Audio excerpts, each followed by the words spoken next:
Assalamualaikum warahmatullahi wabarakatuh. Perkenalkan, nama saya Sulistiani.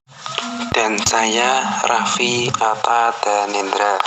Kami dari kelas 10 Atan C SMK Negeri 1 Ngablak. Selama beberapa menit ke depan saya akan menjelaskan tentang sejarah Proklamasi Kemerdekaan Indonesia.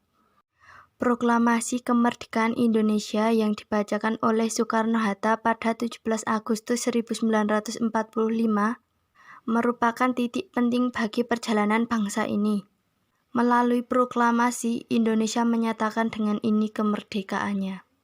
Berikut ini adalah rangkaian peristiwa sebelum pembacaan teks proklamasi. 1. Sekutu menjatuhkan bom atom di Hiroshima dan Nagasaki. Pada 6 Agustus 1945, Sekutu memberikan serangan talak pada Jepang. Hiroshima yang merupakan kota penting di Jepang dijatuhi serangan bom atom. 3 hari kemudian, Sekutu kembali melancarkan serangan bom atom di kota Nagasaki. Buntut dari peristiwa ini yaitu Jepang berjanji memberikan kemerdekaan pada tanggal 24 Agustus 1945 untuk Indonesia. Dan pada 15 Agustus 1945, Kaisar Hirohito menyatakan bahwa Jepang telah menyerah tanpa syarat kepada Sekutu. 2. Perseteruan golongan tua dan golongan muda. Kabar menyerahnya Jepang sampai ke telinga golongan muda. Menurut mereka, ini merupakan kesempatan bagi Indonesia untuk menyatakan kemerdekaannya. Sehingga dibentuklah BPU PKI dan PPKI. Golongan muda mendesak agar proklamasi dilangsungkan paling lambat 16 Agustus 1945, namun Soekarno-Hatta menolak gagasan ini. 3. Peristiwa Rengas Dengklok. Peristiwa Rengas Dengklok merupakan aksi yang dilakukan oleh golongan muda, pimpinan yaitu Khairul Saleh dengan menculik Soekarno-Hatta pada tanggal 16 Agustus 1945 untuk menekan agar segera memproklamasikan kemerdekaan Indonesia. Setelah melalui perundingan, akhirnya golongan tua bersedia untuk segera menyatakan kemerdekaan Indonesia. 4. Rapat di Rumah Laksamana Maida.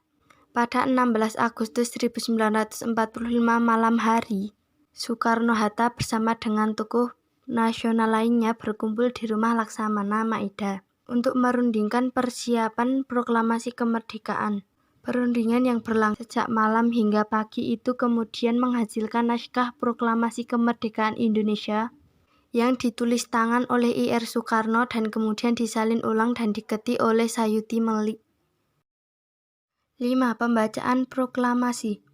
Pada 17 Agustus 1945 pukul 10 pagi, naskah proklamasi kemerdekaan Indonesia dibacakan oleh Ir Soekarno di Jalan Pegangsaan Timur nomor 56.